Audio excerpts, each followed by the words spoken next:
All right, so we're going to go through a quick little video about domain and range of a function. So we talked about in class just kind of the general idea of a function. It's a special type of relation where each input has exactly one output. So here I just have a general function that I just made up. It's just random. There's not necessarily any rules to it. Maybe we can't represent it with an equation, but what we can see is that each of these inputs goes to exactly one output. So the input of 7 goes to the output of 3. The input of 8 goes to the output of 7. So what we're focusing on today is just being able to describe what are all the inputs and what are all the outputs. So in this case, it's very easy for me to tell you what all the inputs are. That's called the domain of the function. So the domain, which I'll just abbreviate with a D, would be 1, 7, and 8, because those are the three things that I could input into the function. We do list them in increasing order in most cases. So the range, as I've defined here, is just all of the outputs of the function. So we can clearly tell that the outputs of the function are the numbers 3, 4, and 7. Now notice we don't care about the order. It doesn't really matter when we write the domain in the range whether or not we can tell that number 1 is actually supposed to be paired up with number 4. That's not a requirement when we list the domain and range. We're just describing what we could put in as an input and then what outputs we would get, not necessarily in any specific related fashion. So here's another example where I've just defined a random function up on top here. So the function is being described as a list of ordered pairs.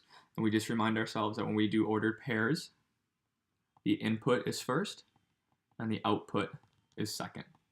It's a great way to start to associate the inputs as x's and the outputs as y's, because we kind of see that as an ordered pair of a graph. So if we were supposed to find the domain and range of this function, the first thing that I would recommend doing is re-representing the function using our circles and our arrows so we can clearly see everything that's going on here. So what I'm going to do is I'm just going to go through the function and I'm going to take every input value, which is listed first. I'm going to put it in the input circle. So here's my input circle. So the first ordered pair has an input of 1, and that should be paired up with the output of 4. The next ordered pair says the input of 2 should be paired up with the output of 8. Negative 3 should be paired up with negative 12. Then we also have something saying that the input of 7 should be paired up with the output of 28. Now, most importantly on this last one, what we need to see is that the input of 4 should be mapped to the output of 8. Now remember what I mean by map, just draw the arrow. So it should be paired up with the output over at 8. But 8 is already in our output circle, so we don't need to add it again. We're just going to simply draw an arrow from 4 to 8. And at this point, it's a good opportunity to remind ourselves of the definition of a function. This is a function because every input here only has one output related to it. There's only one path I can take from this function, and the ins to gets to the outs. Now, it's okay that 2 and 4 both go to the same output. That's okay. All that matters is how many arrows are coming out of 2, or how many arrows are coming out of 4, not where they're going. So once we have this in our nice kind of representation as a picture, we can go ahead and list the domain and the range.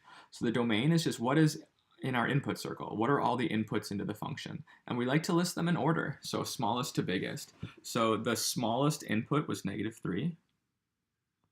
The next smallest input was 1, and then 2, and then 4. So there's, and then the number 7. So there's 5 things in my circle, and I listed 5 things in my domain. For the range, same idea. There's only 4 things in the range, and we're going to list them from smallest to biggest. The smallest number is negative 12. Then 4, then 8, and then 28. And again, it's just really important to remind ourselves that it doesn't matter that we can't tell how they're paired up when we write the domain and the range. So here, negative 3 does not have to be paired up with negative 12. It just so happens to be that it is. That's just kind of the luck of the draw. But if I look at another one, let's say like 1, or maybe even something like 2 or 7, just because it's listed last doesn't necessarily mean it has to be paired up with the last thing. The way that I've written it here, it actually does. But when we see it in the domain and the range, all we're going to do is just list them in increasing order. So this would be our final answer for the domain. This would be our final answer for the range.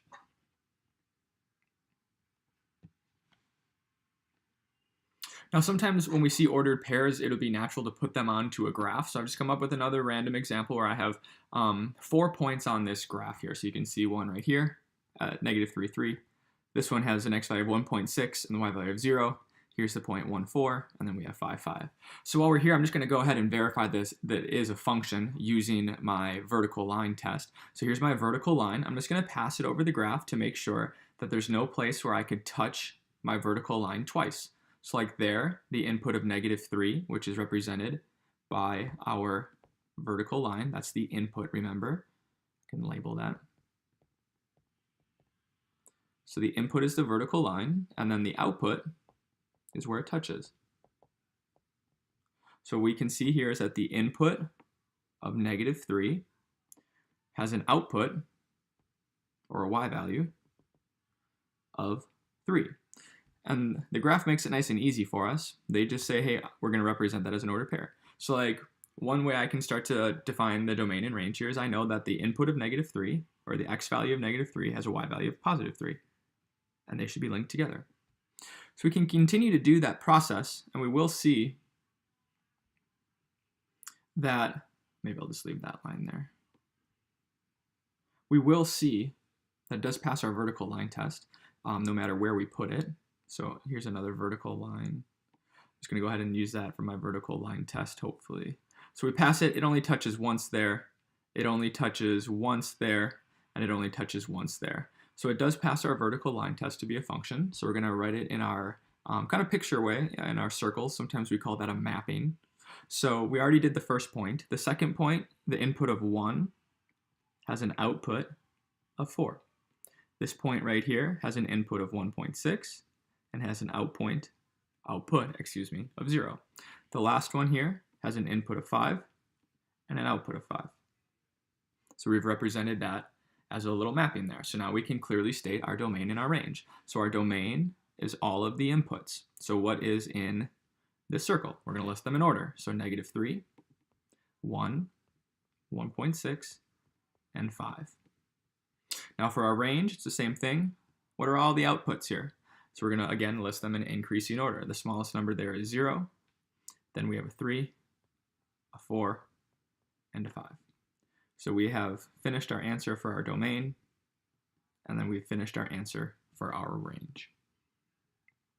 Now, sometimes when we approach problems like this, we're going to get graphs that aren't just a few points, like a graph that kind of looks like this. Compare that to the one we just went over here. I can clearly count there's 4 points. Compared to this one, if I were to try to draw this with points, it's an infinite number of points. So in other words, we can't list them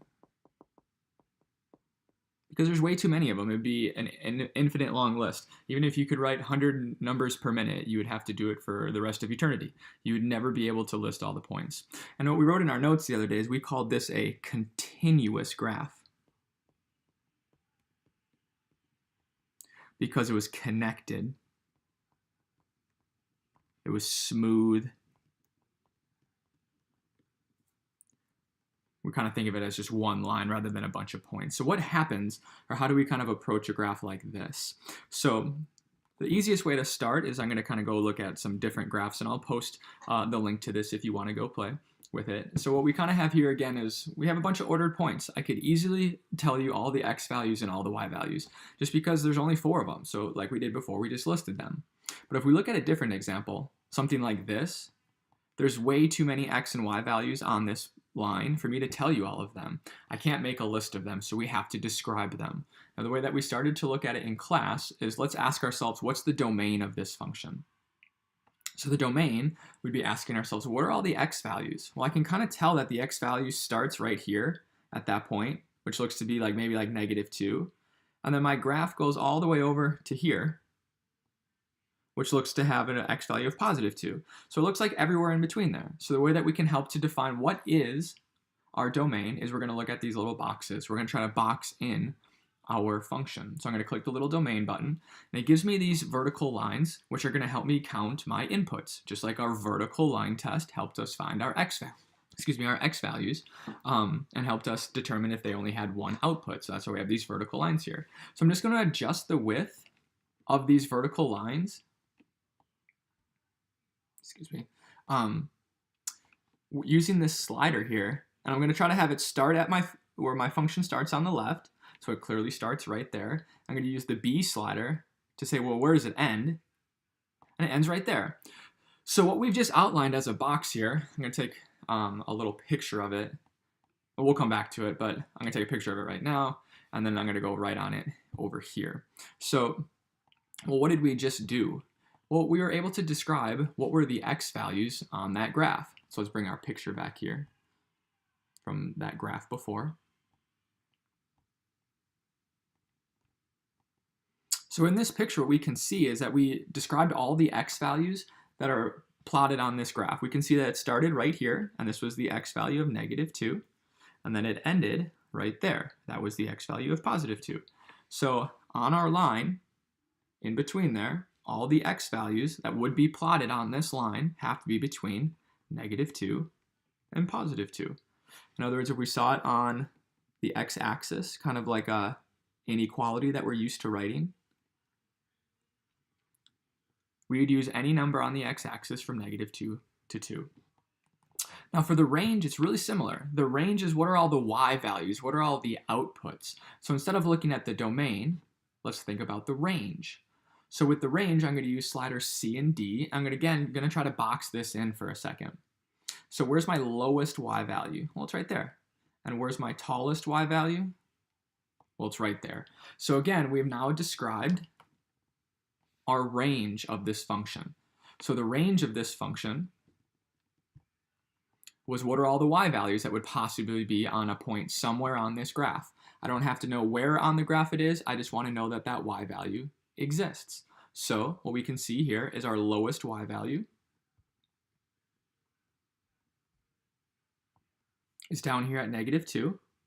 Our biggest y value is up here at +2.